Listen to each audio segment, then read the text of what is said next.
Salam sejahtera dalam kasih Tuhan Yesus Kristus dan selamat malam. Shalom, selamat bertemu kembali dalam anugerah Tuhan. Kita ada dalam hadirat Tuhan untuk sama-sama kita mendengarkan firman Tuhan. Saudara-saudara, tetaplah fokus ya. Tetaplah fokus kepada Tuhan, karena dari pihak kiri kanan muka belakang, roh-roh yang tidak menghendaki kita bertumbuh sedang berusaha untuk menghalangi jalan-jalan kita, langkah-langkah kita. Tetapi kita tidak boleh terganggu dalam perlombaan iman ini. Kita harus fokus kepada Tuhan, fokus kepada Tuhan, fokus kepada pendewasaan rohani, fokus kepada manusia roh. Jangan saudara-saudara mengalihkan atau teralihkan oleh apapun. Karena saudara-saudara, kami sebagai hamba Tuhan tetap berusaha untuk fokus untuk memperhatikan kehidupan roh kita sebagai jemaat GBI Tiberias New Life Manado.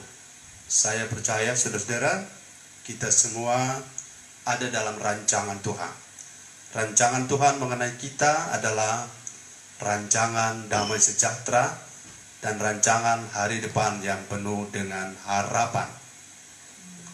Pada kesempatan ini saya ingin berbagi dengan satu topik yang ingin saya dan saudara memahami bersama, yaitu bagaimana kita bisa menanggapi, bagaimana kita menanggapi dan menghargai undangan Tuhan.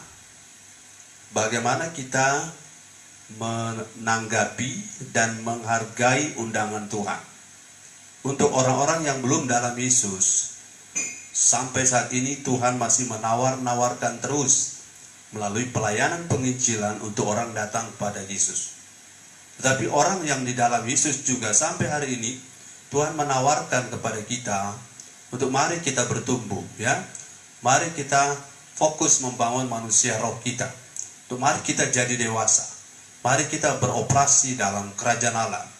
Nah, ini adalah undangan Tuhan dan memerlukan tanggapan dan penghargaan dari kita. Sebab saudara-saudara, orang bertobat tidak otomatis. Itu tergantung, ya sudah kasih karunia sudah dibuka, sudah ditawarkan. Dulunya keselamatan hanya untuk orang-orang Yahudi, sekarang untuk semua Gentiles, orang-orang yang bukan Yahudi, non-Yahudi sudah dapat.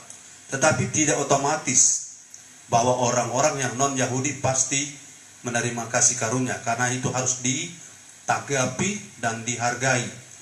Demikian sesudah orang ada di dalam Yesus, sesudah orang masuk dalam kasih karunia, maka Tuhan mengundang, mari ayo berlomba, ayo bertambah dewasa, ayo maju ya, ayo mari bertumbuh. Dan ini undangan harus tanggapi ya. Undangan ini harus dihargai. Undangan ini harus ditanggapi. Undangan ini harus dihargai. Kenapa? Karena saudara-saudara, setiap kali Tuhan memberi undangan, ada dua hal yang harus kita berikan, yaitu tanggapan dan penghargaan.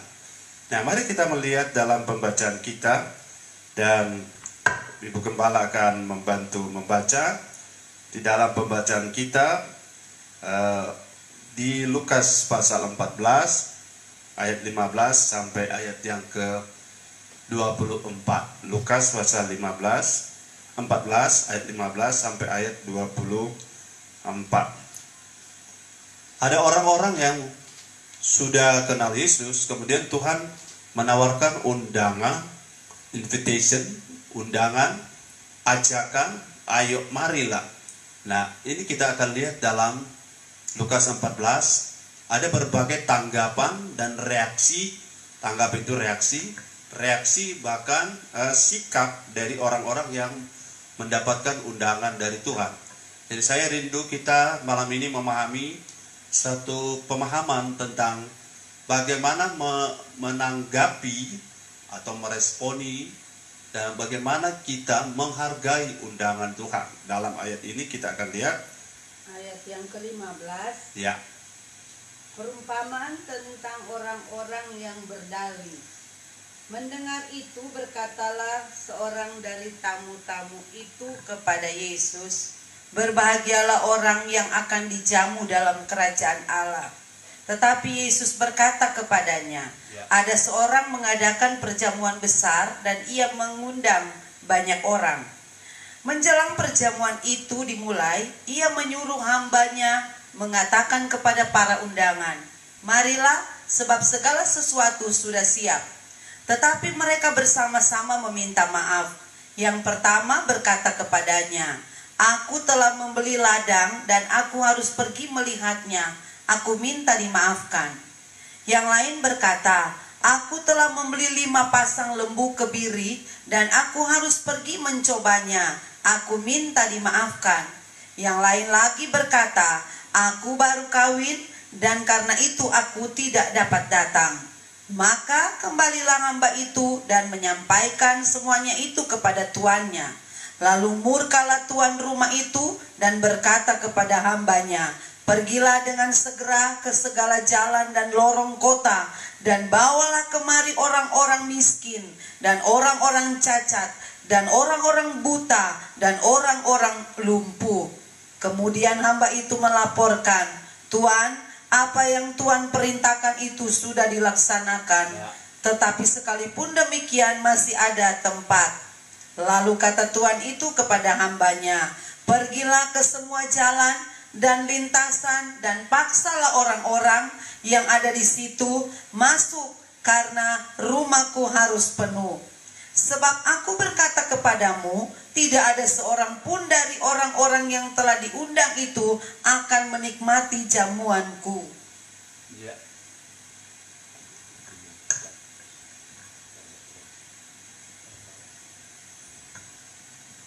Ayat ini mengatakan, ayat yang sangat jelas sekali, "Sebab aku berkata kepadamu, tidak ada seorang pun dari orang yang tidak ada dari seorang pun dari orang yang telah diundang itu akan menikmati jamuanku." Jadi Tuhan membuat sebuah perjamuan. Ini kerajaan Allah. Tuhan telah menyiapkan sebuah perjamuan besar. Perjamuan, saudara, artinya di situ ada kegirangan, ada berkat, ada pesta, ada suasana bahagia, ada berbagai macam kemuliaan dalam pesta yang kerajaan Allah sudah sediakan. Nah, Bapa di sorga, Bapak Ibu, saudara-saudara, Bapa di sorga sudah menyediakan pesta, sudah menyediakan promosi, sudah menyediakan apa yang hari Minggu saya bagikan, sebuah rancangan Allah mengenai kita. Dan rancangan itu adalah rancangan damai sejahtera, rancangan hari depan yang penuh harapan. Dalam bahasa Mazmur 23, ada table atau meja, ada meja hidangan yang Tuhan sudah sediakan kepada saudara-saudara dan saya. Tetapi ingat, untuk ke sana, untuk menikmati jamuan yang Tuhan berikan itu, untuk menikmati jamuan yang Tuhan berikan itu, memberikan undangan, ia memberikan invitation, undangan bagi setiap orang untuk masuk dalam pesta di kerajaan Allah ini. Saya menemukan, saudara-saudara, dari Lukas 14 ini, bahwa judul yang dibuat oleh Lembaga Alkitab Indonesia, dia mengatakan perumpamaan tentang orang-orang yang berdalih. Perumpamaan tentang orang-orang yang berdalih. Dalih itu adalah alasan. Alasan untuk tidak. Alasan untuk tidak datang. Alasan untuk tidak terlibat. Alasan untuk tidak ambil bagian. Alasan untuk tidak menuruti undangan. Alasan untuk tidak hadir. Alasan untuk tidak tergabung. Alasan untuk tidak mengikuti. Alasan untuk tidak join. Alasan ini sekian banyak, saudara-saudara. Orang diundang, Tuhan menghendaki semuanya. Jangan salah paham, saudara-saudara. Ada orang yang memahami bahwa Tuhan itu memberi undangan dan dia tunggu. Saya baca di ayat ini, ketika ada orang merespon, menanggapi, maka Tuhan memberi kesempatan. Tetapi ketika ada orang tidak menanggapi, katakan tidak menanggapi, maka undangan itu dialihkan kepada orang lain. Perhatikan ya Lukas 14 ini, bahwa Tuhan mengundang ada orang-orang yang, katakanlah ya, orang-orang yang layak diundang, pantas diundang. Nah, seperti kita kalau kita membuat acara, kita memiliki daftar undangan orang-orang yang kita anggap ya untuk kita jadikan sebagai orang-orang yang akan menikmati jamuan kita. Tetapi dalam cerita ini, saudara-saudara, mereka yang diundang itu, ya ketika para utusan datang, para utusan ini hamba Tuhan, gembala, ada rasul, nabi, penginjil, gembala, pengajar, memberi undangan, mari datang ke pesta, mari datang, karena segala sesuatu menjelang perjamuan itu, ayat 17, menjelang perjamuan itu dimulai, ia menyuruh hambanya mengatakan kepada para undangan, marilah sebab segala sesuatu sudah siap, mari datang kepada Tuhan, segala sesuatu, kesembuhan, promosi, berkat, pemulihan, damai sejahtera, sukacita, kebenaran, pertolongan, pembelaan, covering, anugerah, segala sesuatu sudah tersedia, sudah siap. Tetapi ayat 18, tapi mereka bersama-sama meminta maaf. Yang pertama, ini ada 3 kelompok orang. Yang pertama adalah, aku telah membeli ladang dan aku harus pergi melihatnya. Aku minta maaf. Yang kedua, aku telah membeli 5 pasang lembu kebiri dan aku harus pergi mencobanya. Aku minta dimaafkan. Yang lain lagi berkata, aku baru kawin dan karena itu aku tidak dapat datang. Lihat ya, ketika undangan ini disampaikan, ternyata orang-orang yang menjadi tujuan pertama dari undangan Tuhan, ini di zaman Tuhan Yesus sebenarnya diarahkan anugerah itu, tawaran itu kepada orang Israel, pada orang-orang Yahudi, pada orang-orang Farisi. Tetapi 3 kelompok orang memberi alasan, ya, memberi dalih. Saya dapati saudara-saudara, salah satu inti dari Lukas 14 ini, dalam perumpamaan tentang dalih, Tuhan tidak suka dengan alasan kita. Tuhan tidak suka dengan orang yang suka berdalih. Tuhan tidak suka dengan orang yang suka beralasan. Coba saudara ketik di situ, Tuhan tidak suka dengan orang yang suka beralasan. Tuhan tidak suka dengan orang yang suka beralasan. Dipakai Tuhan, diundang untuk jadi seorang pelayan Tuhan. Musa bilang, aku tidak petah lidah, aku tidak fasih lidah. Yeremia bilang, aku masih muda. Gideon bilang, aku adalah kaumku yang paling kecil dan kami ini dari keluarga yang paling kecil. Walaupun mungkin tidak semua dalih itu adalah alasan, tetapi itu adalah pengakuan tentang keterbatasan. Tetapi Tuhan tidak suka dengan orang yang suka beralasan. Saudara ketik di situ, Tuhan tidak suka dengan orang yang suka beralasan. Tuhan tidak suka dengan orang yang suka beralasan. Tuhan mau percayakan berkat, Tuhan mau percayakan promosi, Tuhan mau angkat kita, karena Tuhan punya rancangan di kekekalan mengenai kita, adalah rancangan damai sejahtera. Tetapi ketika undangan itu tiba pada orang-orang, saudara perhatikan, ayat ini menjelaskan ada 3 kelompok orang, ya. Ada 3 kelompok orang. Tuhan ternyata, saya ulang-ulang ini ya, saudara-saudara supaya jemaat jangan ada yang bingung, kenapa saya tidak mengalami berkat Tuhan, kenapa saya tidak mengalami promosi dari Tuhan, kenapa doa-doa saya tidak dijawab oleh Tuhan.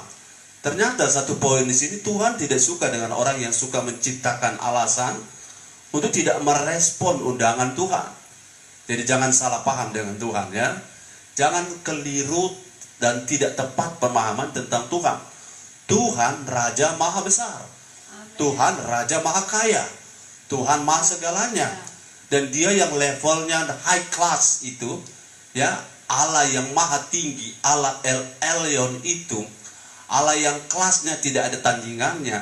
Ia mau mengundang kita yang tidak ada apa-apanya.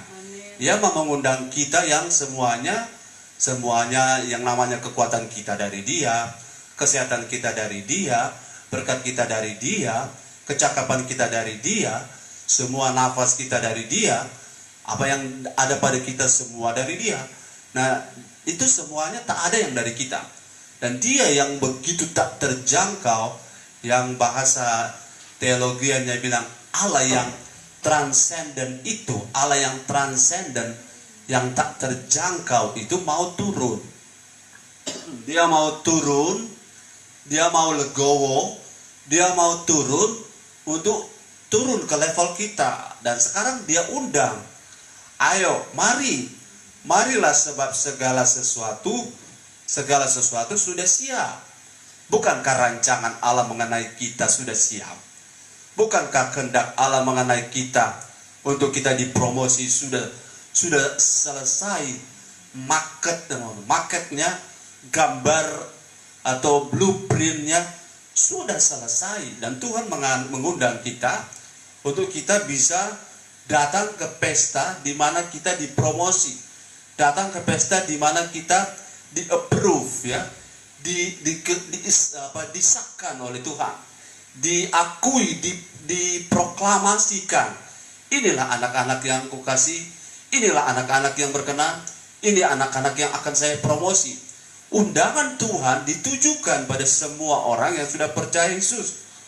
Nah, untuk bertobat, undangan itu kepada semua orang yang belum bertobat. Tapi tidak semua toh menanggapi. Kemudian sesudah kita bertobat, sudah terima Yesus, ada undangan lagi, undangan yang saya bilang di awal tadi, undangan untuk jadi dewasa, undangan untuk terus berlari, undangan untuk terus maju, undangan untuk dipromosi, undangan untuk pikul salib, undangan untuk menyangkal diri, undangan untuk jalan di jalan sempit, undangan untuk tetap maju berlomba. Ini undangan yang ujungnya adalah pesta, ujungnya adalah kemuliaan. Tetapi ayat ini bilang ada orang yang berdalih, ya, ada orang yang beralasan. Saudara sudah ketik di situ, Tuhan tidak suka orang yang suka beralasan. Saya juga dapati, saudara-saudara, saya ingin tidak lagi seorang jadi seorang yang suka beralasan dengan Tuhan. Saya memiliki 1001 macam alasan untuk tidak terus maju. Saya memiliki sekian banyak alasan untuk lemah. Saya memiliki sekian banyak alasan untuk capek, untuk tidak lagi. Tetapi saya percaya Tuhan itu tidak suka dengan orang-orang seperti itu. Karena ketika Musa beberapa kali dia berdalih, Tuhan, saya ini tidak petah lidah, saya ini tidak bisa ngomong. Sampai satu kali Tuhan datang tengah malam. Kalau saudara pelajari baik-baik kitab Keluaran, Tuhan pernah hendak membunuh Musa.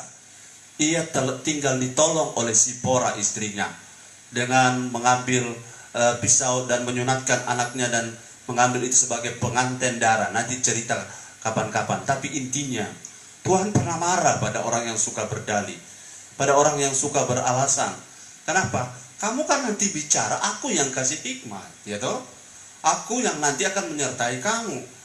Kalau kamu mau maju, aku yang akan menjaga kamu. Amen. Kalau kamu mau berjuang, aku di pihak kamu. Amen. Kalau kamu mau jujur, aku yang akan memberkati kamu. Kalau kamu cari aku akan memberi diri untuk ditemukan oleh kamu.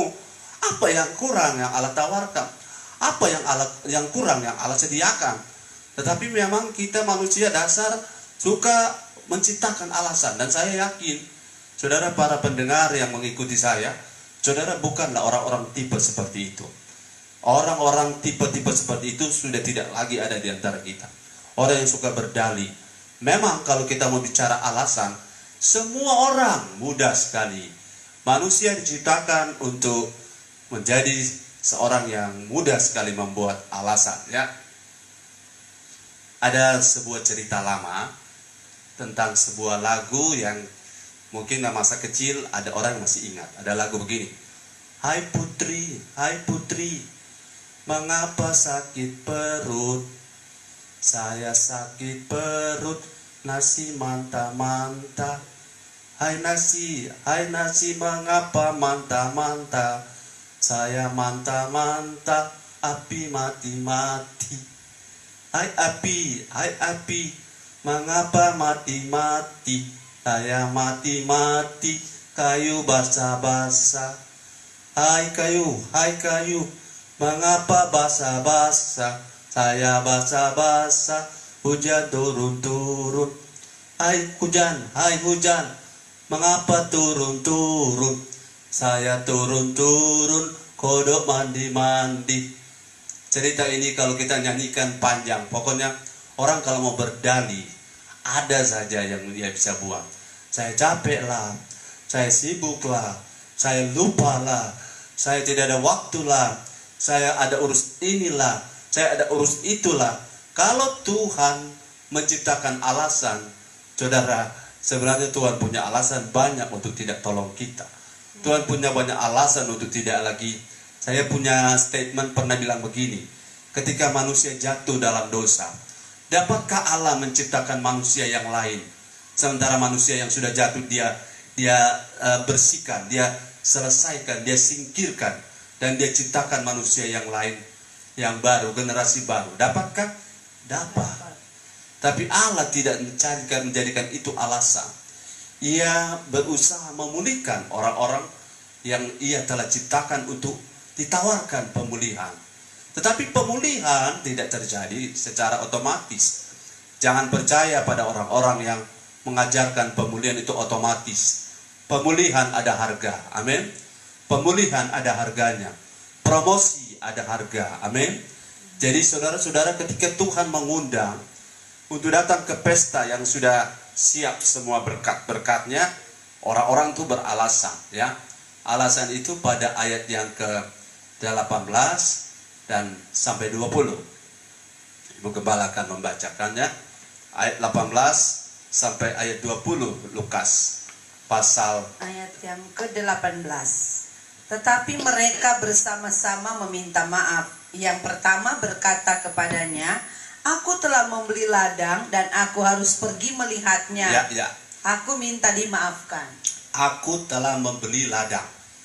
Ini saya membuat dia menjadi spesifik. Yang menjadi spesifik bahwa aku telah membeli ladang. Ini alasan yang saya dapat klasifikasikan sebagai alasan karena pekerjaan, ya. Aku telah membeli ladang. Jadi telah terjadi ekstensifikasi, perluasan usaha. Makin banyak usaha, saudara, makin banyak usaha, makin lebar usaha, makin memerlukan waktu, makin memerlukan banyak tenaga. Dan itu bisa menjadi alasan. Dan itu masuk akal, ya. Masuk akal alasannya. Tapi Tuhan tidak mau mengerti soal masuk akal tidak masuk akal, karena Tuhan mau kita bukan cuma sekedar punya ladang, tapi kita punya sorga. Amin.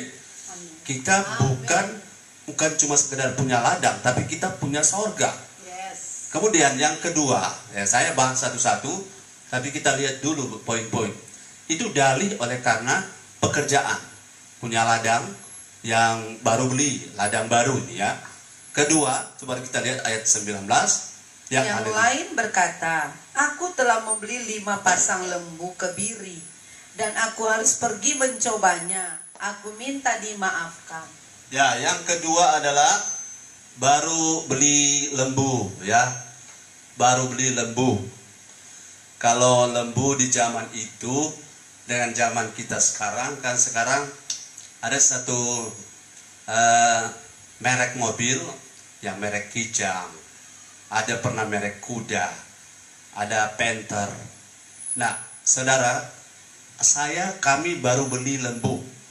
Ini alasan oleh karena baru dapat berkat. Kalau saudara punya mobil satu, urusannya baru satu. Tapi kalau saudara punya mobil 2, urusannya bertambah banyak. Kalau saudara punya berkat rumah baru satu, urusannya baru satu. Kalau bertambah berkat, bertambah juga untuk mengurusnya, bertambah tenaga. Jadi bertambahnya berkat, bertambah juga waktu yang kita harus sediakan. Jadi saudara-saudara, masuk akal kalau orang terhalang oleh karena sudah makin banyak berkat. lembu baru, ya, mobil baru, mungkin mobil Innova baru, Fortuner baru, kita mesti coba dulu, kita mesti rayan dulu, kita orang mau ke Gorontalo dulu, bolak-balik ini Uti, orang mau rayan dulu, terus Pioto ini. Nah, ini masuk akal karena baru saja baru diberkati. Jadi yang pertama adalah alasan karena kesibukan kerja, kemudian yang kedua karena sibuk menangani berkat, dan yang ketiga ayat 20, yang lain lagi berkata, ya, aku baru kawin dan karena itu aku tidak dapat datang. Ya, yang alasan ketiga adalah alasan aku baru kawin. Ini alasan soal rumah tangga, ya. Ya. Saudara, rumah tangga. Saya akan bahas satu-satu. Soal dalih ini, saudara, yang pertama adalah pekerjaan. Coba saudara renungkan. Saya bisa leluasa bisa leluasa melayani, bisa leluasa beribadah waktu saya masih nganggur, gitu. Walau waktu kita nganggur, belum ada pekerjaan, kita masih semua ibadah, kita ikut. Ibadah bapak-bapak saya ikut. Ibadah anak muda bisa saya ikut, saya jadi pelayan. Anak-anak saya jadi guru. Kemudian ada doa saya ikut. Sampai ibadah kaum ibu pun saya ikut. Karena saya punya waktu. Saya tidak ada kerjaan. Saya masih freelance. Saya masih belum punya kesibukan pekerjaan. Tapi tunggu dulu saudara. Ketika saudara diberi kesibukan, ya, jemaat diberi kesibukan atau diberi pekerjaan, saya tahu inilah saudara-saudara tantangan kita. Kita ditantang di sini. Orang-orang akan mengerti, orang-orang akan memahami, tetapi pemahaman tentang kebanyakan orang itu belum tentu sama dengan pemahaman Tuhan. Tuhan Allah kita adalah Allah yang cemburuan, katakan amin. Allah kita adalah Allah yang cemburuan. Kalau engkau mencari nafkah, kalau engkau bekerja, itu bukan dosa, itu bukan kesalahan, itu bukan masalah. Tetapi ketika undangan Tuhan untuk doa, undangan Tuhan untuk baca firman, undangan Tuhan untuk penyembahan, undangan Tuhan untuk ibadah, undangan Tuhan untuk menyembah Tuhan, melayani Tuhan, tidak dapat engkau lakukan karena alasan karena engkau bekerja. Di sinilah persoalannya. Saudara, di sinilah persoalan yang saya yakin orang anggap biasa kok itu berumah, biasa kok itu pengembala. Saya sibuk. Nah, saya juga memahami. Karena kita tidak bisa memaksa orang, bukan? Undangan Tuhan kan tidak sifatnya memaksa. Walaupun nanti di pasal 22 Matius saya akan ke sana. Ternyata ada waktu Tuhan melakukan sesuatu. Nanti kita bahas sebentar. Tetapi intinya Tuhan menawarkan pada setiap kita. Itu sebabnya saudara-saudara, dalam kemahabijakannya Tuhan, dalam hikmatnya Tuhan, saudara-saudara, dalam hikmatnya, lebih baik bagi Dia tidak memberi pekerjaan pada seseorang jika pekerjaan itu akan menjadi alasan untuk tidak dia setia pada Tuhan. Setuju dengan saya? Bilang amin. Amin. Dalam hikmatnya Allah, lebih baik seseorang tidak punya pekerjaan, tapi dia bisa dekat dengan Tuhan, daripada dia memiliki ladang, dia memiliki usaha, tetapi usaha itu bagi dia menjadi alasan, menjadi dalih untuk dia tidak menanggapi, untuk tidak memberi penghargaan. Menanggapi itu merespon, memberi penghargaan. Sebagai seorang pendeta, sebagai seorang gembala, sekian tahun menggembala, saya mempercayai satu pendapat bahwa kita tidak bisa memaksa orang. Ya, memang begitu. Tapi Tuhan tidak bisa kita permainkan. Tuhan kita tidak bisa dengan dalih kita dan kita berharap Tuhan memahami. Tidak bisa. Allah kita adalah Allah yang sudah bermurah hati. Allah yang sudah memberi kita kesehatan. Saudara lihat orang di rumah sakit pengen sehat, pengen bisa beribadah, tapi Tuhan bilang tidak. Karena apa yang Tuhan punya, ketika Tuhan ambil kembali, kita tidak bisa apa-apa. Jadi kalau kita bekerja, itu bukan karena kita, itu karena sehatnya kita, dan sehat itu dari Tuhan. Amin. Amin. Kita punya kesehatan dari Tuhan. Saudara, kalau terbalik ya, ketika Tuhan memberi kita undangan, ayo bro, ayo sis, mari kita bersekutu, atau dalam konteks kita, ayo live streaming, dan saudara mengatakan saya capek karena kerja, saya seharian. Tapi kalau saudara kerja seharian tapi bisa santai-santai sampai jauh malam, berarti saudara kurang adil. Amin. Kalau saudara bisa kerja seharian, kemudian saudara bisa refreshing kemana gitu dan teman-teman, tapi untuk dengar firman saudara tidak bisa, itu namanya dalih. Itu alasan, dan Tuhan tidak dapat dipermainkan. Tuhan tidak bisa dibohongi, ya. Ketika di situ Tuhan tidak bisa dibohongi. Dalih manusia, semuanya Tuhan tahu apa yang ada di belakangnya, apa yang menjadi dasar. Kalau memang saya percaya, kalau memang seseorang cinta Tuhan, pekerjaan tidak akan jadi alasan. Amin. Kalau seseorang ada rasa lapar dan haus akan Tuhan, pekerjaan bukan dalih, bukan alasan. Jadi apa kesimpulan kalau seseorang yang punya pekerjaan dan dijadikan pekerjaan sebagai alasan untuk tidak menanggapi, tidak meresponi, tidak menghargai undangan Tuhan? Itu kesimpulannya, dia tidak punya rasa lapar dan haus akan Tuhan. Itu kesimpulannya, dia tidak tertarik dengan hal-hal Tuhan. Itu kesimpulannya, Tuhan bukan tujuan dalam hidupnya. Itu kesimpulannya, Tuhan itu alat bagi dia. Dia jadikan Tuhan sebagai alat untuk mencapai hasil. Dia jadikan Tuhan untuk tempat meminta tolong agar dia sukses. Tetapi dia tidak jadikan Tuhan sebagai tujuan. Itu sebabnya ada banyak orang sampai banting tulang, tidak dapat apa-apa, karena yang pegang kunci berkat adalah Tuhan. Katakan bersama saya, yang pegang kunci berkat adalah Tuhan. Yang pegang kunci berkat adalah Tuhan. Jadi kalau saudara punya Tuhan, Tuhan buka ya.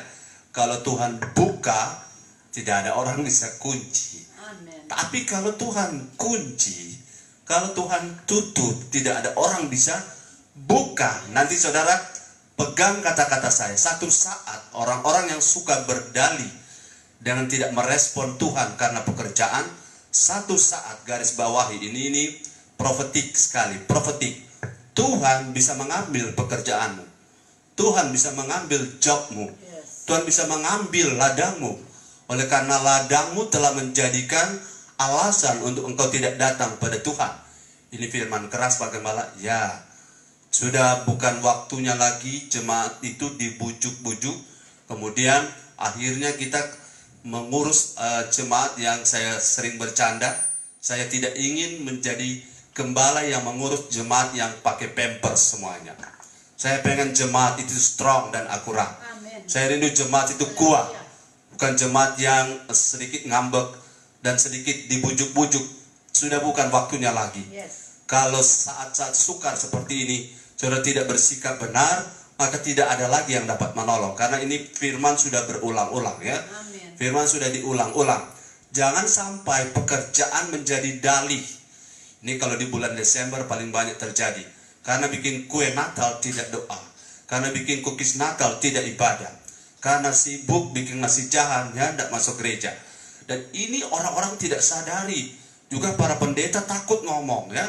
Para pendeta takut menjaga perasaan. Tapi sudah bukan waktunya lagi saya menjaga perasaan.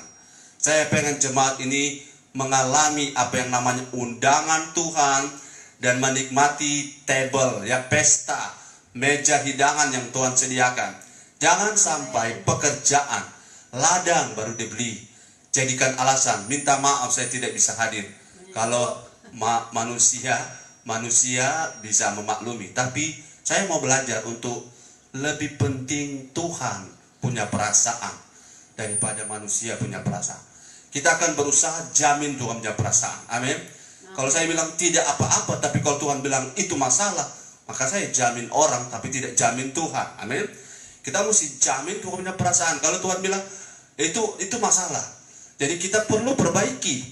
Saudara-saudara, ada banyak orang gereja yang berusaha menarik Tuhan turun ke bawah, turun menyesuaikan dengan mereka. Padahal sebaliknya, kalau mau melihat kemuliaan, kita yang harus naik ke atas. Amin. Kita jangan coba tarik Tuhan, ayo Tuhan mengertilah dengan kami. Oh Tuhan, mengertilah, saya sibuk Tuhan. Tuhan mengertilah, saya ini capek Tuhan. Apa Tuhan tidak tahu? Tuhan tahu. Tuhan bilang, kau kalau menanti-nantikan Tuhan akan menjadi kekuatan seperti Raja Wali yang naik terbang tinggi mengatasi badai. Tapi kalau engkau tidak datang menanti Tuhan, kekuatanmu dari mana? Tidak ada. Tuhan kasih kekuatan. Tuhan undang kamu untuk datang bukan untuk dicambuk. Tuhan undang engkau ke pesta bukan untuk dihukum. Tuhan datang undang engkau ke pesta untuk menikmati kebajikan dan kemurahan Allah. Amin. Tapi orang-orang yang ini merupakan peperangan kita. Oleh karena pekerjaan, dan ini saya tidak mau ada jemaat yang nanti mengalami satu waktu, mengalami sesuatu di masa depan dan mengatakan, wah gembala tidak pernah kasih tahu sih, jadi kita tidak tahu, gembala tidak pernah beritahu pada kami. Saya sudah beritahu dan malam ini saya kasih tahu lagi. Jangan buat pekerjaan menjadi kendala bagimu, atau jangan buat pekerjaan menjadi hambatan bagimu. Atau lebih parah, jangan membuat pekerjaan jadi alasan bagimu untuk engkau tidak akurat dengan Tuhan, engkau tidak sungguh-sungguh dengan Tuhan. Saya kalau berkhotbah ada 3 hal yang saya sampaikan, yaitu preaching atau berkhotbah itu sendiri, kemudian teaching, saya mengajar, tetapi ada yang prophesy, prophetic. Ini prophetic saya sampaikan. Bisa satu waktu Tuhan ambil semua pekerjaanmu karena engkau terlalu lebih menghargai pekerjaanmu lebih daripada engkau menghargai Tuhan. Siapapun engkau bukan siapa-siapa. Tuhan jauh lebih penting. Dan saya bicara ini profetik. Kalau saudara tanggapi ini, saudara hormati pernyataan saya sebagai orang tua rohani, kau akan melihat ada perubahan pada hidupmu. Tuhan akan mengangkat. Tapi jika engkau tidak menanggapinya, ya Allahualam, istilahnya siapa yang paksakan? Tidak bisa. Hanya Tuhan. Hanya Tuhan yang berkuasa. Dan saya mengatakan ini dengan kasih saya sebagai orang tua rohani yang tidak pengen, saudara. Saya hanya memberi sesuatu yang menyenangkan telinga saja, tetapi tidak menyelesaikan persoalan saudara, tidak menyelesaikan persoalan kita. Jangan sampai, ya, jangan sampai. Coba baca di ayat yang selanjutnya. Ini respon Tuhan ketika orang berdalih. Di ayat berapa ayat itu? 21. Ya. Maka kembalilah hamba itu dan menyampaikan semuanya itu kepada tuannya. Lalu murkalah tuan rumah itu dan berkata kepada hambanya, pergilah dengan segera ke segala jalan. Stop dulu. Di mana ada tulis murka? Murkalah tuan rumah. Murkalah Tuhan yang punya pesta. Saudara-saudara, ada banyak orang mengajarkan kasih karunia di luar. Kasih karunia yang kebablasan. Mereka cuma ajarkan jemaat, Tuhan itu baik. Ya baik. Tuhan itu kasih. Ya benar. Tuhan itu kasih karunia. Yes. Tuhan itu punya anugerah. Benar. Berlimpah-limpah. Ya. Tapi mereka lupa ajarkan Tuhan bisa murka. Tuhan bisa murka. Ya. Tuhan bisa murka dengan orang yang suka berdalih. Coba ketik di situ ya. Amin. Tuhan bisa murka dengan orang yang suka berdalih. Tuhan bisa murka dengan orang yang suka berdalih. Kalau bilang alasan, Tuhan juga punya alasan. Tuhan semuanya punya alasan. Untuk apa kita yang tidak penting ini terus dia mesti perhatikan kita? Kita yang tidak layak di hadapannya terus dia rela turun untuk mati bagi kita. Dia punya alasan. Untuk apa kita mati? Untuk apa saya mati bagi orang-orang yang tidak mau merespon saya? Sama Tuhan punya alasan, ya. Jadi Tuhan serius sekali ini bisa murka. Ayat itu, ayat berapa itu? Ayat 21. Baca lagi ayat 21 ya. Maka kembalilah hamba itu dan menyampaikan semuanya itu kepada tuannya. Ya. Lalu murkalah tuan rumah itu dan berkata kepada hambanya, pergilah dengan segera ke segala jalan dan lorong kota. Ya. Dan bawalah kemari orang-orang miskin, ya, orang-orang cacat, dan orang-orang buta, dan ya, orang-orang lumpuh. Tuhan bisa murka, ya. Tuhan bisa murka. Amin. Bisa murka dengan orang yang tidak suka, ya, yang suka berdalih. Tuhan bisa murka. Jadi saudara, ada orang yang mungkin tidak pernah baca ayat ini. Coba baca ulang. Saya sudah 2 kali baca ya. Bahkan beberapa kali sebelum saya berkhotbah, Tuhan bisa murka. Ya. dengan orang-orang yang suka berdalih. Dan kalau Tuhan murka, Tuhan ganti orang. Tuhan ganti orang. Undangan yang pertama Tuhan cancel. Tuhan ganti, oh ayo sekarang cari ke jalan-jalan. Cari ke lorong-lorong. Cari ke sudut-sudut. Cari ke kampung, ke kawasan kumuh. Kuncinya, cari orang lumpuh, orang susah. Cari orang yang sebenarnya tidak layak diundang tapi mau. Orang yang tidak layak diundang tapi mau. Artinya ada respon. Ada tanggapan. Saudara, kalau gubernur mengundang engkau pertama kali engkau tidak datang. Kedua kali engkau tidak datang. Ketiga kali engkau tidak datang. Keempat kali dia tidak lagi mengundang engkau.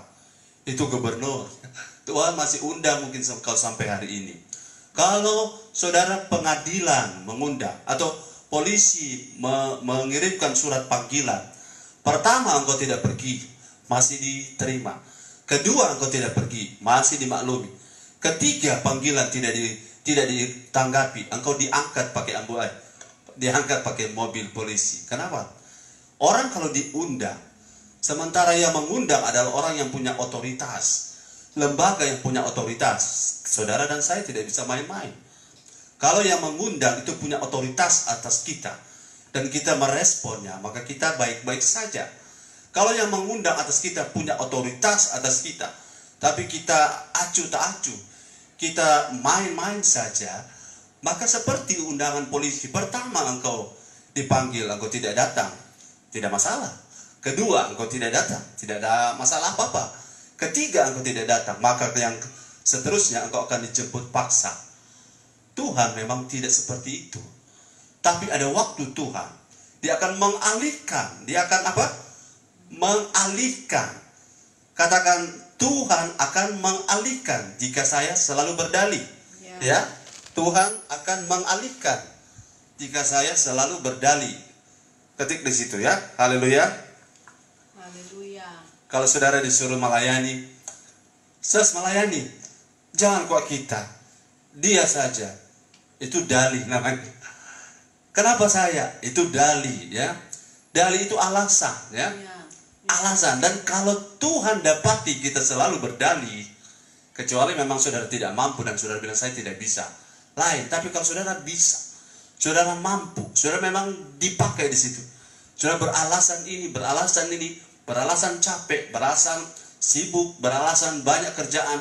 Tuhan bisa mengganti ya. Tuhan tidak kekurangan orang, amin. Tuhan percaya saya, jika saya karena capek, jika karena saya mengalami ini, mengalami itu, dan saya pikir Tuhan jangan saya lagi. Tuhan begitu mudah mengganti orang, menggantinya dengan orang lain, gampang sekali. Kenapa? Tuhan tidak pernah kekurangan orang, amin. Tuhan tidak pernah kekurangan tenaga. Orang berpikir, wah saya ini orang penting, tetapi bukan hanya saudara yang penting. Bukan hanya saya orang penting. Di luar sana masih banyak orang penting yang Tuhan akan pakai. Jadi, selama saudara-saudara yang akurat itu belum datang, Tuhan masih pakai yang tidak akurat. Selama yang akurat itu belum muncul, ya, selama orang yang sungguh-sungguh belum muncul, Tuhan masih pakai yang tidak sungguh-sungguh. Ya, yang lau-lau. Tapi ada waktu ketika yang sungguh-sungguh itu datang, Tuhan akan singkirkan yang selalu berdalih, saudara. Tuhan akan singkirkan yang selalu berdalih. Mungkin orang tidak dengar firman ini, tapi karena nanti akan ada simpanan filenya, saudara akan melihat ini. Ketika Tuhan mendapati saudara-saudara Musa berdalih, maka Tuhan ambil Harun, ya. Tuhan pakai Harun. Ketika saudara-saudara orang-orang berdalih, maka ayat itu bilang Tuhan murka dan Tuhan ganti orang, ya. Tuhan menggantikan, Tuhan bisa mengalihkan pada orang yang mau. Mungkin dia tidak bisa apa-apa, tapi karena dia mau, dia bisa. Mungkin dia tidak punya pengalaman, tapi karena dia mau. Berapa susah Tuhan mau latih orang, amin. Berapa susah Tuhan akan upgrade orang. Berapa susah Tuhan tidak kekurangan hikmat untuk melatih orang bisa cakap, sebab Aholiab dan Besalil diberi oleh Roh Kudus kecakapan untuk membuat perabot-perabot di kemah pertemuan, di tabernakel. Tanpa sekolah Tuhan bisa beri. Tapi saudara, respon, tanggapan kita, dan reaksi penghargaan kita terhadap undangan Tuhan itu penting. Saya pernah membuat satu statement begini. Allah memberi kita pekerjaan untuk memudahkan kita melayani Tuhan. Allah tidak memberi kita pekerjaan untuk menghalangi kita dalam melayani Tuhan. Allah tidak memberi kita pekerjaan untuk kita membuat pekerjaan menjadi alasan untuk tidak sungguh-sungguh cari Tuhan. Jadi kalau saya bekerja, kalau saya punya pekerjaan, artinya pekerjaan saya Tuhan beri bagi saya untuk mempermudah saya melayani Tuhan, untuk mempermudah saya, memudahkan saya mencari Tuhan. Sebab orang-orang kasihan yang tidak punya pekerjaan, sedangkan mau naik angkot saja tidak punya uang, sedangkan mau beli ini saja tidak ada, mau apa-apa tidak ada. Jadi agak sulit untuk bisa melayani Tuhan lebih baik. Tapi ketika Tuhan beri pekerjaan, ketika Tuhan percayakan pekerjaan, diberi ladang yang baru, diberi usaha yang baru, hati-hati, ini bisa menjadi dalih, ini bisa menjadi alasan. Karena tidak ada pekerjaan yang tidak menyita waktu, bukan? Tidak ada pekerjaan yang tidak menyita tenaga, bukan? Tidak ada pekerjaan yang tidak membuat saudara sibuk, bukan? Semua menyita waktu, menyita tenaga, memberi ke saudara kesibukan. Tapi pekerjaan Tuhan berikan pada orang-orang di kerajaan Allah adalah untuk memudahkan mereka beroperasi di kerajaan Allah. Tapi sebaliknya beberapa orang menjadikan pekerjaan sebagai dalih, sebagai hambatan, sebagai kendala. Kenapa jadi kendala? Kenapa? Karena mata sudah tertuju kepada pekerjaan, tidak lagi tertuju kepada pesta, kepada Tuhan pesta, yaitu Tuhan Yesus sendiri. Saudara, paham ini? Saya punya kalimat, Tuhan memberi engkau pekerjaan bukan untuk apa-apa, tapi untuk memudahkan engkau mengikut Tuhan. Amen. Untuk memudahkan engkau melayani Tuhan. Dan sebaliknya, engkau bukan ikut Tuhan supaya engkau dapat pekerjaan. Terbalik, engkau bukan setia pada Tuhan supaya dapat pekerjaan. Nantinya kalau motifnya begitu, setelah dapat pekerjaan, engkau sudah capai tujuan, maka engkau rasa tidak perlu lagi saya doa, tidak perlu saya ibadah, karena saya sudah dapat pekerjaan. Melalui saya ibadah, saya dapat pekerjaan. Berarti pekerjaan adalah tujuan, ya. Pekerjaan adalah tujuan. No, pekerjaan adalah alat bagi saya untuk saya lebih strong, lebih akurat lagi dengan Tuhan. Dan Amin. Ini merupakan berkat saya, berkat untuk saya lebih kuat lagi, lebih serius dalam melayani Tuhan. Nah, ini pekerjaan. Jadi alasan atau dalil yang pertama adalah pekerjaan. Yang kedua, ayat yang ke Lukas 14 ayat yang ke 18 atau 22. Bukan, yang kedua? Oh, 19. Ya, silakan. Yang lain lagi berkata, aku telah membeli 5 pasang lembu kebiri. Aku harus pergi mencobanya. Aku minta dimaafkan. Ya, yang kedua adalah orang yang membuat dalih karena berkat. Saudara-saudara, diberkati adalah kerinduan saya. Diberkati adalah kerinduan saudara. Amin. Diberkati adalah kerinduan kita semua. Yes. Siapa yang tidak ingin diberkati? Ya, semua kita ingin diberkati. Tapi ingat baik-baik bahwa dengan membeli lembu mendapatkan pekerjaan. Kalau saudara punya mobil 1, maka ganti oli hanya 1 mobil. Kalau saudara punya mobil 2, maka ganti oli jadwalnya bertambah 2. Kalau saudara punya mobil 3, ganti ban, ganti oli, cuci mobil, saudara isi bensin, isi solar, itu menambah aktivitas, menambah waktu, menambah. Saudara punya rumah 1, saudara hanya mengecatnya setahun 1 kali 1 rumah. Tapi kalau sudah 2, sudah bertambah, ya. Jadi makin bertambah berkat, makin bertambah kesibukan, betul ya? Makin bertambah berkat. Kalau saudara punya sepeda, saudara tidak pernah mengurus untuk ganti oli, bukan? Kalau saudara punya sepeda saja, kalau saudara hanya jalan kaki, saudara tidak pernah isi bensin, bukan? Saudara tidak sibuk-sibuk mau antri untuk isi solar dan lain-lain.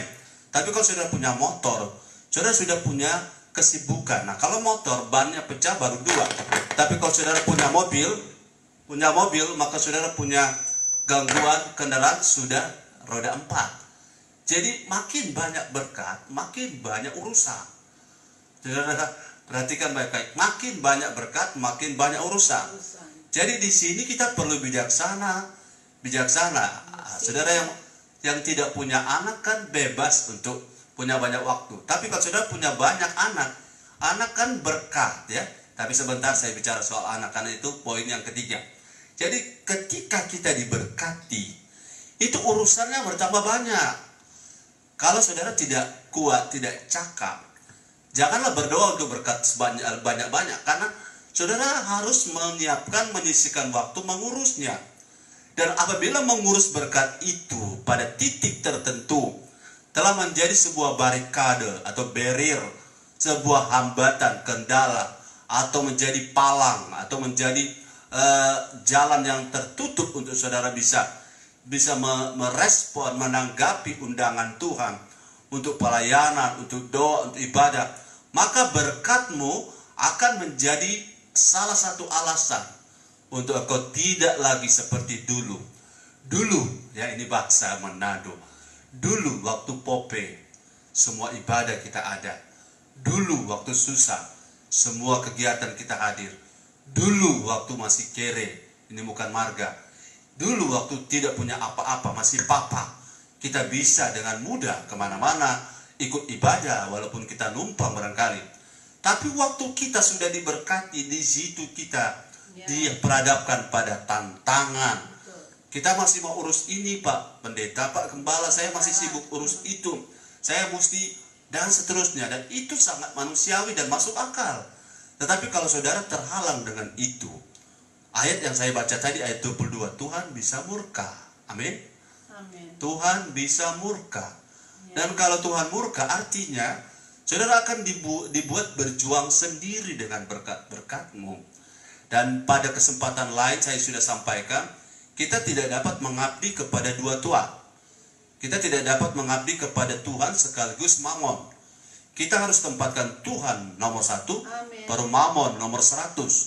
Tapi kalau kita taruh mamon nomor 1, berkat nomor 1, Tuhan pasti nomor sekian.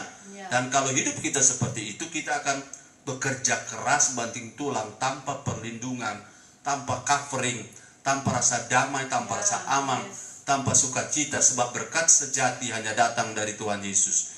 Berkat sejati hanya ketika Tuhan Yesus, hanya ketika Allah ada pada tempatnya yang pertama.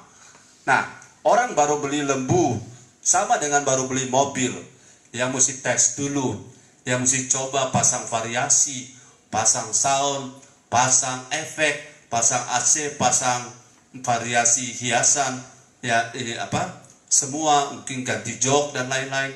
Mengurus berkat memerlukan waktu.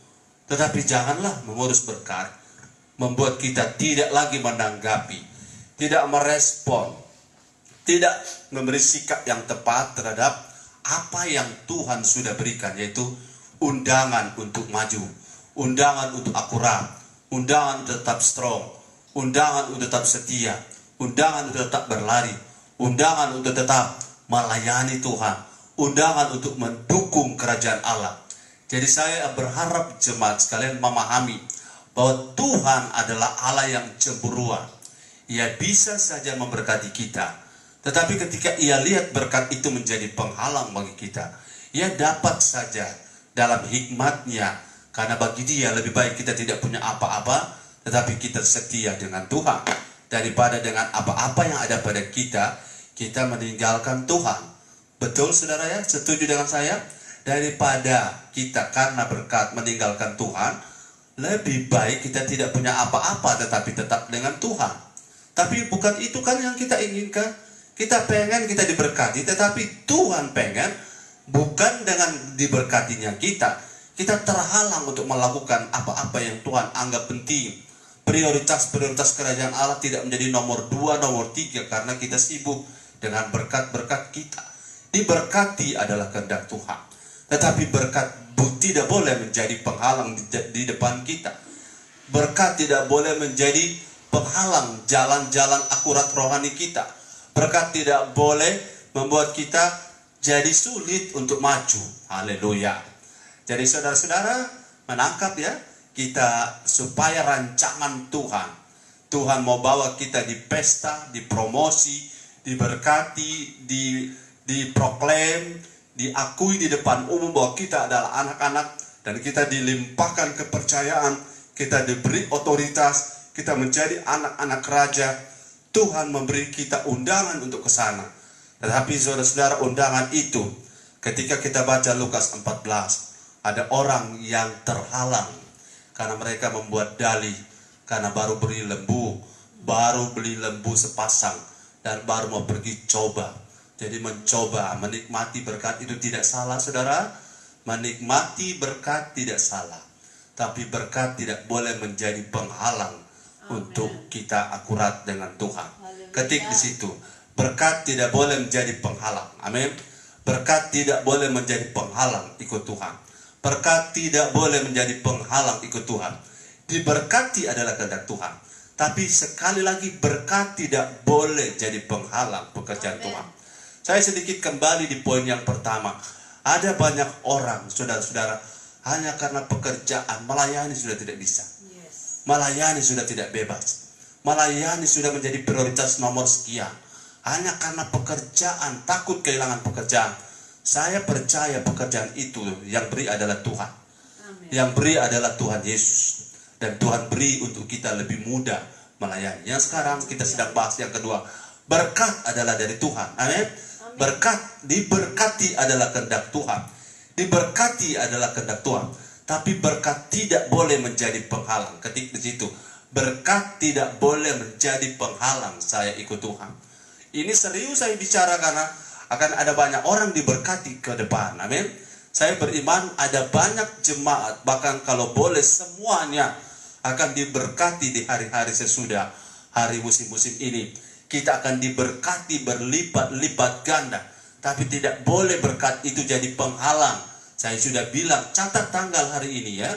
Catat hari ini, berkat tidak boleh menjadi penghalang. Yes. Karena pada waktu kita diberi undangan, kita harus menanggapi dan menghargai. Kita harus menanggapi dan menghargai. Saudara, ini simpan, saudara, catatan. Meski saya hanya mendapati beberapa jemaat yang akurat, no problem. Karena saya percaya, dengan 2-3 orang yang akurat, kita akan menggoncangkan Manado, amin, menggoncangkan Sulawesi Utara. Haleluya. Kita akan menggoncangkan Indonesia, bahkan menggoncangkan dunia. Untuk apa ribuan orang tetapi semua pasukan Pampers? Untuk apa kita banyak orang tetapi orang-orang tidak bisa akurat? Orang-orang tidak hormat Tuhan, orang-orang tidak hargai Tuhan, orang-orang yang acuh tak acuh dengan Tuhan. Tetapi kalau orang-orang yang banyak itu bisa diubah menjadi orang-orang yang bisa respect pada Tuhan, alangkah dahsyatnya GBI Tiberias New Life Manado. Tuhan di dalamnya dahsyat tentunya ya. Jadi saya bermimpi ke depan akan banyak jemaat diberkati oleh Tuhan. Akan ada banyak jemaat dipakai oleh Tuhan. Kenapa? Karena mereka menempatkan pekerjaan sebagai kendaraan untuk mereka mudah melayani Tuhan. Pekerjaan menjadi kemudahan bagi mereka untuk lebih akurat dengan Tuhan. Pekerjaan tidak menghalangi pelayanan mereka. Pekerjaan bukan alasan sampai mereka sudah capek tidak bisa dengar firman, sudah lelah sampai tidak bisa akurat dengan ibadah, sampai gara-gara pekerjaan tidak ada waktu lagi dengan Tuhan, tidak lagi di antara kita. Dan juga bukan karena sudah diberkati mereka bisa lupa Tuhan. Jemaat ini tidak akan seperti itu. Ini iman saya secara profetik bahwa jemaat ini akan bersikap benar terhadap berkat. Karena berkat tidak boleh jadi penghalang ikut Tuhan secara akurat. Berkat tidak boleh menjadi beban ketika kita berlari dan kita tertinggal. Haleluya. Yang alasan ketiga, ini alasan ketiga. Sudah dengar baik-baik ya. Ini alasan ketiga. Yang lain lagi berkata, ya, aku baru kawin dan karena itu aku tidak dapat datang. Yang ketiga ini alasannya. Kalau yang beli ladang itu pekerjaan, kalau yang baru beli lembu itu berkat. Yang ketiga, aku baru kawin. Ini urusan masalah rumah tangga. Rumah tangga, saudara-saudara, urusan rumah tangga. Rumah tangga, keluarga. Makanya Paulus bilang lebih baik tidak menikah dan bisa fokus dalam pelayanan. Tapi kalau menikah harus perhatikan bahwa kita punya suami, punya istri, punya anak. Jangan atas nama pelayanan anak istri suami atau suami istri anak terlantar, orang tua terlantar, tidak boleh. Jadi kalau saudara yang tidak menikah karena kerajaan Allah, karena pelayanan, saudara lebih leluasa. Tapi kalau menikah tidak boleh. Tapi sebaliknya, jangan karena urusan rumah tangga. Saya mau bilang ini saudara-saudara baik-baik ya. Sementara ibadah, anakmu telepon, ayo datang, kau tinggalkan ibadah. Sementara doa, engkau tinggalkan doa karena anakmu telepon. Engkau sayang anak, betul, semua harus sayang anak. Tapi kalau engkau sayang anak lebih daripada sayang Tuhan, engkau tidak layak untuk kerajaan Allah. Ada ayat yang mengatakan itu. Orang-orang karena kerajaan Allah meninggalkan ayah, ibu, anak, ladang, pekerjaan akan mendapatkan 100 kali lipat. Dan orang-orang yang mengikut aku, ya, tetapi lebih memilih keluarga tidak layak.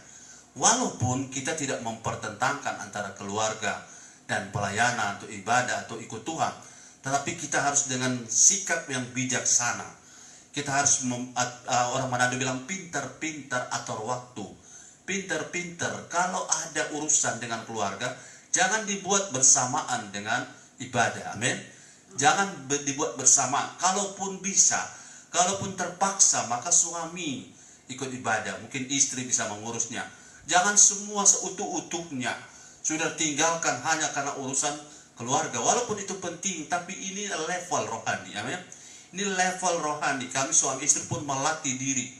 Apa yang harus kami urus, kami harus urus. Tapi jangan sampai urusan keluarga membuat kita menelantarkan apa yang harus kita kerjakan di pekerjaan Tuhan. Saudara-saudara, ukuran hatimu terhadap pelayanan itu menjadi ukuran hatimu penting tidaknya Tuhan di matamu. Yes. Penting tidaknya Tuhan di matamu. Amen. Diukur ketika engkau pada saat-saat tertentu memang agak sulit. Tapi bagaimanapun, saudara-saudara, saya kasih sebuah cerita ya. Ini urusan rumah tangga. Ada seorang wanita yang pemalu. Dia pemalu luar biasa. Jadi saking pemalu dia jarang ke ibadah. Kemudian ia menikah dengan seorang pria. Dan seorang pria ini, saudara, sama juga pemalu ya.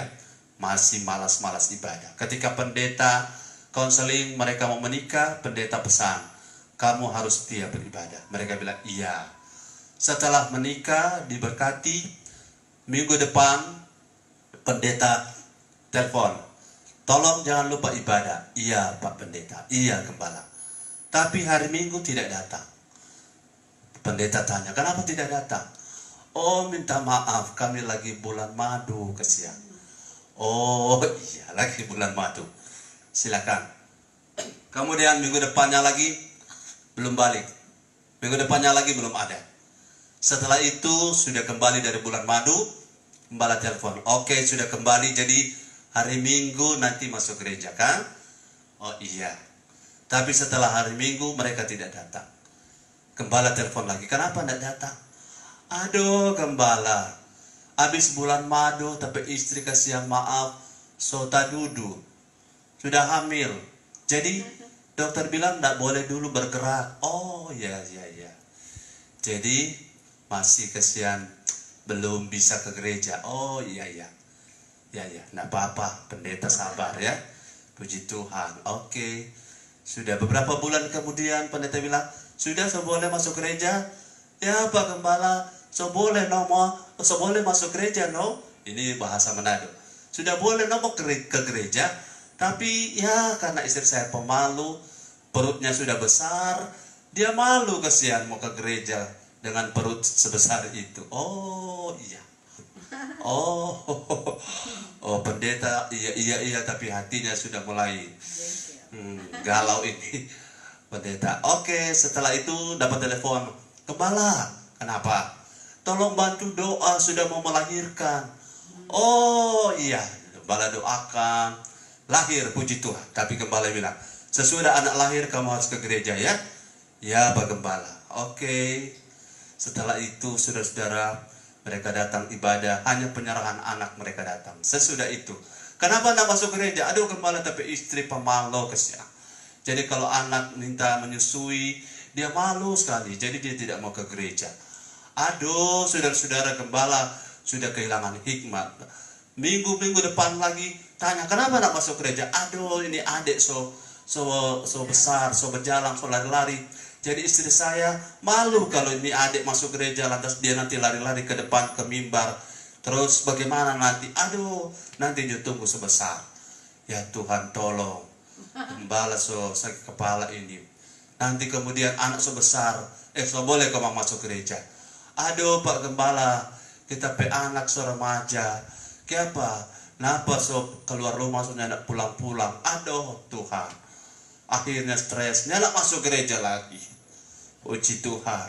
Ini alasan rumah tangga, saudara-saudara. Bisa saja ada terus alasan, tapi kita mesti terobos. Satu kali setelah anaknya sudah besar, Gembala bilang, sekarang anaknya sudah pulang, suami istri Gembala ajak, ayo sekarang so boleh masuk gereja. Kang, sudah waktunya masuk gereja. Tapi keluarga itu bilang, minta maaf Gembala. Kenapa? Istri saya sudah duduk ulang. Ya Tuhan tolong. Semua berputar kembali itu siklus. Lihat, pada waktu belum punya anak, kita bisa setia pada Tuhan. Ya, pada waktu masih cewek, masih cowok, kita bisa setia pada Tuhan. Tapi setelah menikah, setelah berumah tangga, berapa banyak orang yang sudah tidak seakurat dulu. Berapa banyak waktu belum punya anak setia, setelah punya anak, tidak bisa lagi bebas untuk ibadah.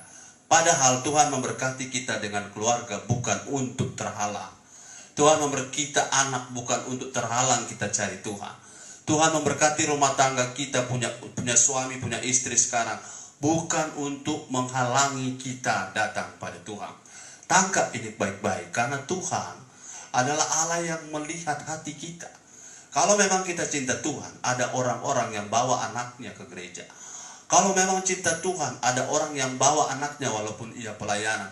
Kalau memang cinta Tuhan, apapun yang terjadi, dia akan memasak buat suaminya, dia akan memberi makan suaminya, anak-anaknya, dia urus semuanya, kemudian dia pergi pelayanan. Karena itu bukan alasan. Bukan alasan kalau memang kita cinta Tuhan. Saya berharap saudara-saudara ini ditangkap secara hikmat sorgawi. Ya, mungkin ada yang bertanya, ini Pak Gembala kan tidak punya anak, jadi tidak tahu rasanya.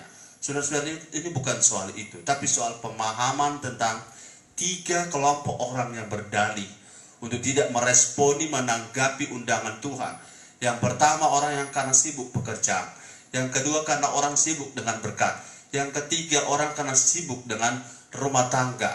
Allah memberi kita pekerjaan, memberi kita berkat, memberi kita keluarga, bukan untuk tujuan menghalangi kita menjadi orang-orang yang setia dengan Tuhan, menjadi orang-orang yang akurat dengan Tuhan. Tangkap ini baik-baik, saudara-saudara ya. Tangkap ini dengan benar. Karena apabila kita tidak bisa menangkapnya dengan benar, dan kita terkendala dengan apa yang sebenarnya harus kita tanggapi, kita harus memenuhi undangan Tuhan. Dan ketika kita tidak bisa seperti apa yang Tuhan harapkan, saya sudah bilang tadi bahwa Allah bisa saja mengganti orang, ya. Allah bisa mengganti orang. Allah bisa mengganti orang yang mau. Allah bisa mengganti orang yang tidak punya dalih. Allah bisa mengganti orang dengan orang yang selalu mencari jalan untuk bisa ada di hadirat Tuhan. Ada punya cara. Saya sudah lihat ada keluarga yang anaknya walaupun sakit bawa ke gereja.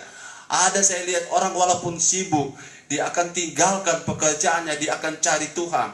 Ada orang walaupun berkatnya banyak, tetapi tidak pernah alpa ibadah. Ada contoh, berarti saudara-saudara, karena ada contoh, saya sudah lihat ada orang walaupun super sibuk dari kantor, tidak sempat ganti baju, masih pakaian kantor, dia hadir di ibadah. Belum mandi, dia hadir di ibadah. Belum ganti pakaian, dia hadir di ibadah. Karena apa? Dia cinta Tuhan. Bukan hanya cinta Tuhan, dia menghargai, ya, dia menghargai, dia menanggapi, dan dia menghargai undangan Tuhan. Ada orang belum mandi, masih capek. Bahkan ada orang yang sementara meriang badan, sakit, bisa datang cari Tuhan. Karena apa? Undangan Tuhan diberi untuk kita. Itu adalah satu kehormatan. Undangan Tuhan adalah sebuah kehormatan. Ketik di situ, undangan Tuhan adalah sebuah kehormatan. Amen. Jadi kalau saudara dan saya diundang, Berarti saudara itu dihargai oleh Tuhan. Amin. Undangan Tuhan adalah sebuah kehormatan. Ketik di situ jemaat, undangan Tuhan adalah sebuah kehormatan. Ada waktu Tuhan akan meninggalkan engkau ketika engkau tidak memberi respon lagi padanya. Ada waktu Tuhan mengalihkan apa yang ia tawarkan padamu, atau apa yang ia tawarkan pada saya. Dan ketika saya tidak akurat, ketika saya tidak merespon, ketika saya acuh tak acuh, ketika saya ogah-ogahan, ada waktu Tuhan akan mengalihkannya kepada orang lain. Ketika Hofni dan Pinehas, Imam Eli tidak meresponi Tuhan, tidak menanggapi Tuhan, tidak menanggapi tawaran Tuhan untuk jadi akurat, maka Tuhan hapus Imam Eli, Tuhan hapus Hofni dan Pinehas, dan Tuhan ganti dengan Samuel yang akurat, Samuel yang menanggapi suara Tuhan. Tuhan bilang, Samuel, Samuel, Samuel. Samuel bilang, ya Tuhan, berbicaralah, karena hamba ini mau mendengar. Karena undangan Tuhan, ajakan Tuhan adalah sebuah kehormatan. Dan siapa yang menghargai penghormatan dari Tuhan akan dihormati oleh Tuhan. Tuhan ngomong kepada Samuel untuk disampaikan kepada Imam Eli, aku menghormati mereka yang menghormati aku. Aku menghargai mereka yang menghargai aku. Jadi jangan sembarang percaya kalau ada orang di luar ajar, walaupun kamu tidak hormat Tuhan, Tuhan tetap hormat kamu. Jangan pernah percaya ajaran di luar yang berkembang, walaupun kamu acuh tak acuh dengan Tuhan, Tuhan tetap akan mengasihi engkau.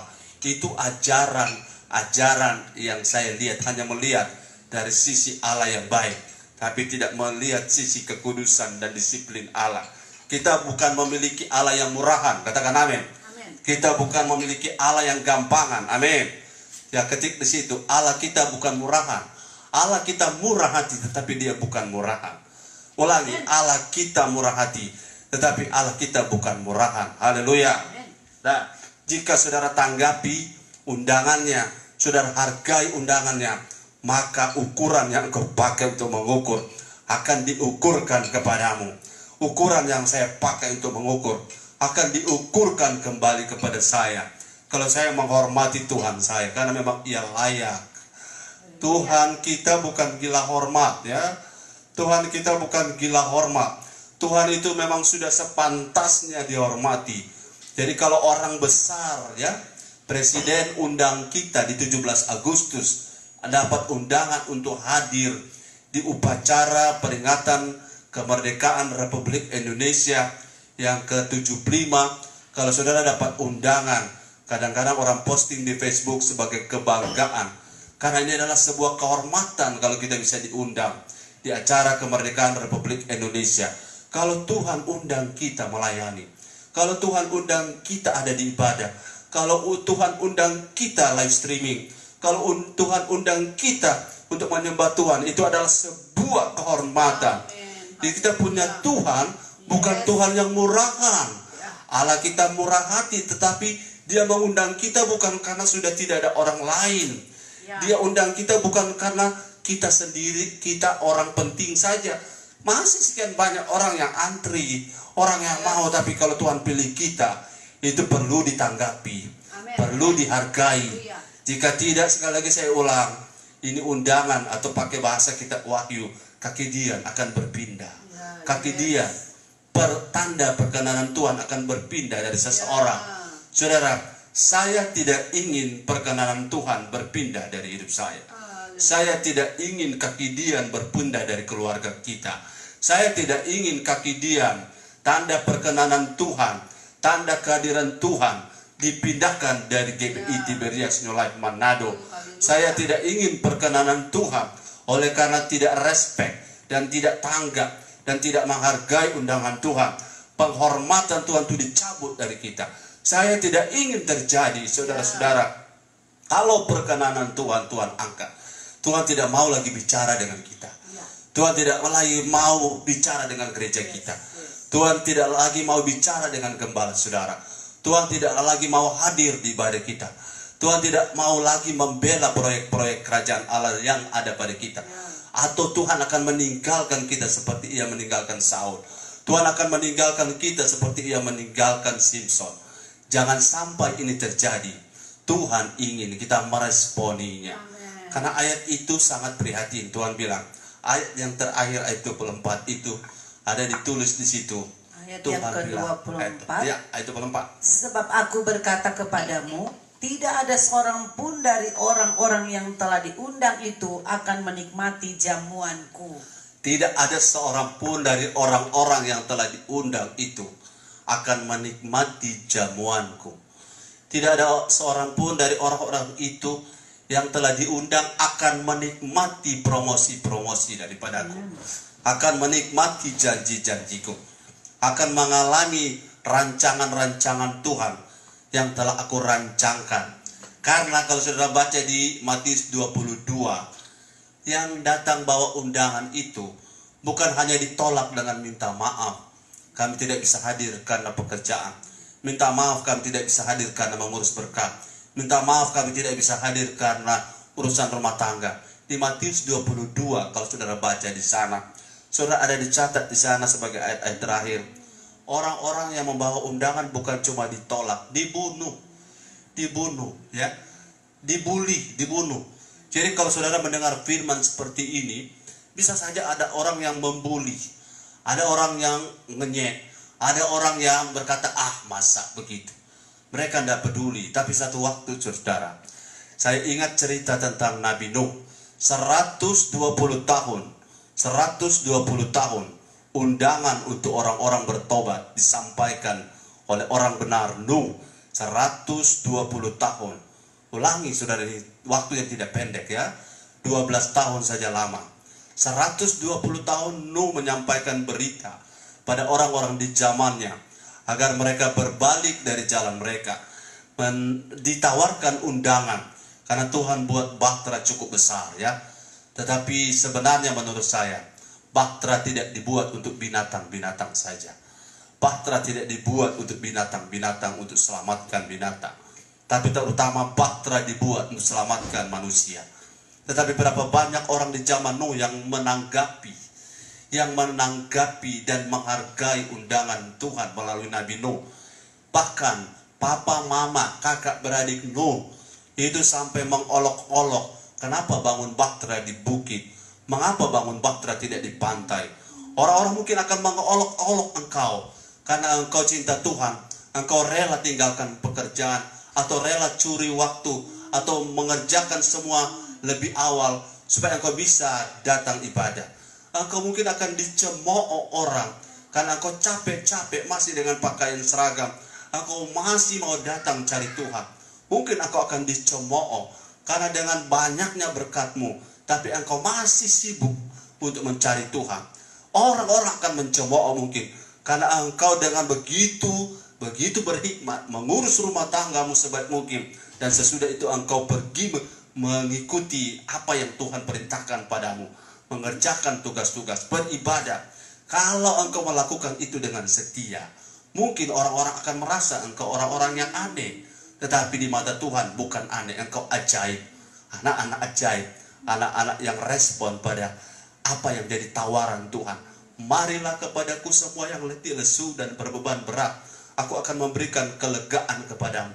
Pikulah kuk yang kupasang, karena bebanku pun ringan. Amen. Dan saya percaya saudara-saudara, orang-orang yang merespon Tuhan akan mendapatkan keringanan, akan mendapatkan kelegaan, akan mendapatkan damai sejahtera, dan engkau akan melihat kemuliaan Tuhan, pesta perjamuan Tuhan yang Tuhan sudah sediakan.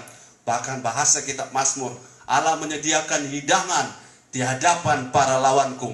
Orang-orang yang mencemooh akan berkata, betul jokotek kamu, betul sudah kamu punya keluarga, betul juga sudah betul gereja kamu. Kenapa? Satu waktu akan ada perbedaan. Maleakhi 3:18 antara orang beribadah dengan orang yang tidak beribadah. Satu waktu akan perbedaan antara orang yang lapar dan haus akan Tuhan dengan orang yang acuh tak acuh dengan Tuhan. Saya sampaikan kabar baik bahwa ketika kita responi undangan Tuhan, Tuhan akan membuatkan pesta untuk saudara dan saya. Ketika kita masuk dalam pestanya Tuhan, saudara akan lihat pestanya siapa yang mengalahkan pestanya Tuhan. Di dalamnya terdapat segala sesuatu yang sudah disiapkan Allah bagi kita. Pesan saya garis besarnya, Saya harus menanggapi dan menghargai undangan Tuhan. Ketik di situ. Saya harus menanggapi dan menghargai setiap undangan Tuhan. Ulangi. Saya harus menanggapi dan menghargai setiap undangan Tuhan. Ini komitmen kita. Saya harus menanggapi dan menghargai setiap undangan Tuhan. Satu waktu saudara akan lihat bahwa apa yang menjadi keputusan komitmen pribadi rumah tanggamu akan diganjar oleh Tuhan. Tuhan Yesus memberkati kita.